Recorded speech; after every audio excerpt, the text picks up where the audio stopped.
Today we're going to be checking out Code Llama, Meta's new large language model for generating and discussing code. I want to see how it is for Python programming, and so in this video we're going to be comparing it to Llama 2. I'm going to be showing you how to set it up easily on a Mac, and we're going to be trying it out on a number of programming challenges. And later on we'll even see if it's able to program a snake in Pygame.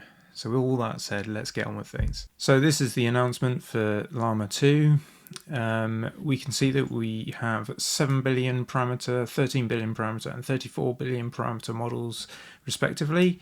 They're all pre-trained on code, specifically code, and so we can use this for Python, C++, Java, PHP, TypeScript, and a bunch of others as well. So this is really great for us as developers. We can actually use this, potentially integrate it into other tools like VS Code, for instance, and use it very simply locally. And because it's free and available to us, we can just install it on our machines and make use of it. We can even potentially use it for commercial purposes too. To install this, I'm going to be using Ollama, which is what I used on my last video to install Llama 2. It's a very simple way of getting set up with large language models on an Apple Silicon Mac. Literally download a file, head to Ollama, download the application file, install it on your Mac.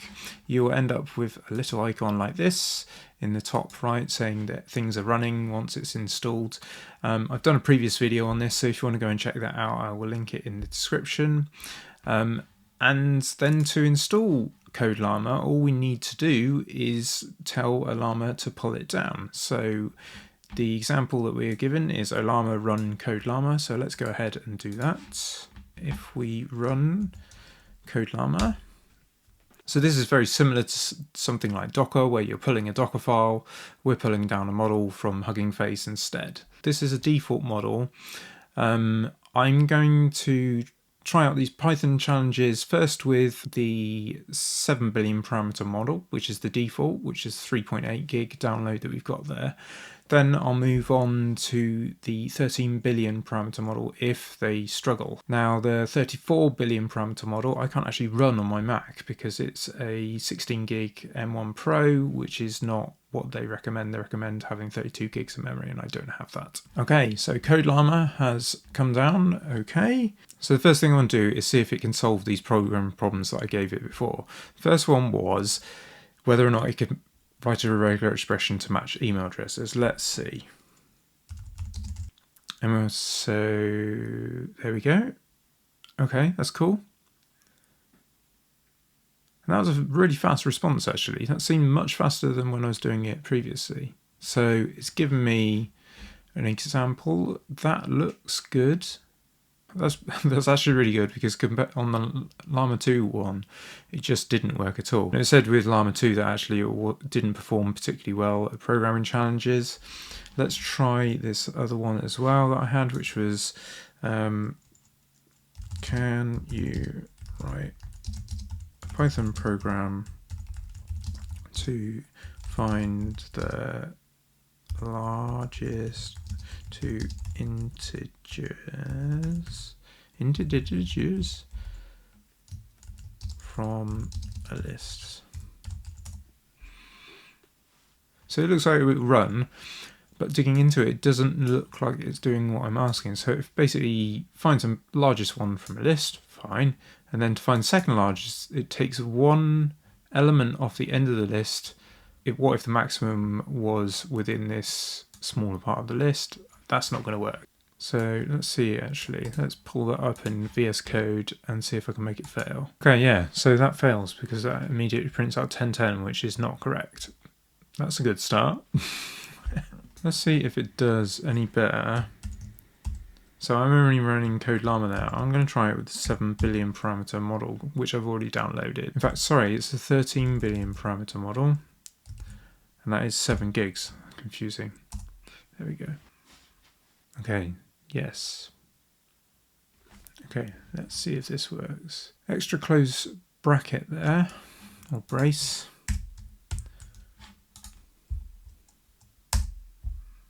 Well, that works, so that's good. Let's try some other numbers. So it sets up a largest list, it appends the maximum from the list that we already have, it removes it from the list, which is what you'd expect it to do, because you want, in the original code there, if we go back to it, it's not the correct answer. So even with, that seems like a fairly trivial problem to me, but it's still not able to solve it on that smallest model. So those are the two challenges that I set it first of all. I kind of wonder if that regex now worked legitimately, but we'll move on anyway. The next ones that I want to check are from Python challenges, which we can actually test online then. So these are just a bunch of challenges that are on this website, Python Principles. We'll start with some of the smaller ones, easier ones, and then move on to maybe something a bit more complicated. So let's start with the very first one, capital indexes. Write a function named capital indexes. What's nice about this, we can literally copy that and then, so write a function named capital indexes. The function takes a single parameter, which is a string. Here's an implementation. Okay, let's do that. Run the code. Your solution was correct. You've now completed this challenge. Brilliant. Thank you, Code Llama. Okay, so that is one of the smaller challenges. Let's go for a little bit of a harder one. I like this one about palindromes, so let's do that. A string is a palindrome when it is the same when read forward and backwards. For example, the string Bob is a palindrome, so is ABBA, but the string ABCD is not a palindrome. Okay, write a function named palindrome. We've actually got the description. Write a function named palindrome that takes a single string as a parameter. Your function should return true if the string is a palindrome and false otherwise. So it's getting a bit confused because of the line breaking on this. Okay, so yeah, this is a fairly simple one because that's actually, I can tell from that it's just saying, give us the reverse of S. That's what this list kind of interpretation means. And this is just comparing it to S, so that should just run and be happy. Oh, no. Okay, so it wants the name of the function to be palindrome. Solution was correct. What does the example show? Oh, wow, so we've literally taken the one that is the most complicated. Let's try something harder. So the last one is going to be 1,000 separator. Let's see if it is able to do that. So write a function named format number that takes a non-negative number as its only parameter. Your function should convert the number to a string and add commas as 1,000 separator. For example, calling the format number 1,000,000 should return 1,000,000,000. Okay. Oh, that's interesting. Okay, so we got an error in there. It is invalid syntax. So the response that we got from Code Llama is just an F string, which actually works fine. We can see it here. That's exactly what we'd expect. So if I put in that, if I put in a much bigger number, it also breaks it up correctly. This particular test thing isn't able to cope with that, which is kind of funny. So it just breaks. And what's the hint? Convert the number to a string and iterate over each digit, iterate backwards, or start by reversing the string to make your life easier. So the gold standard of a lot of these test videos seems to be always to program the game Snake in Python. So let's at least try that, see if it can cope with something more complicated. I'm going to guide it slightly here and suggest that it should use Pygame. So I generally don't hold much kind of faith in the fact that Pygame is a good test. I think you probably should do your own testing, and it seems like every test seems to be using Snake, which I don't think tells you a lot about whether or not it's doing good programming. We shall grab that and see whether that works. For some reason, all these... So we've got a mistake here. I can see that there's a mistake on here. It seems to be putting in more brackets on everything. Now, what that's about, I don't know. So there. It's put an extra brace around everything. What is going on? So let's create the environment.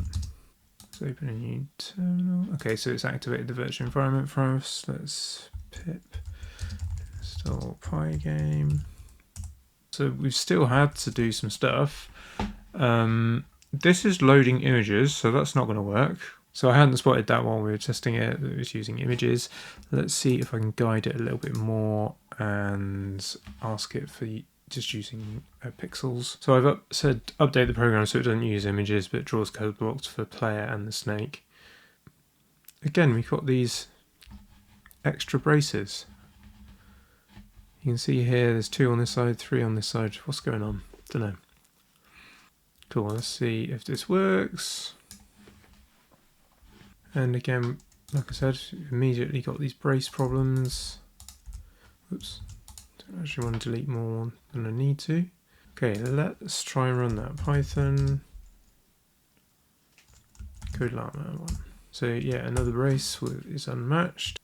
Where's that now? Okay, so have I taken a brace out where I actually wanted it?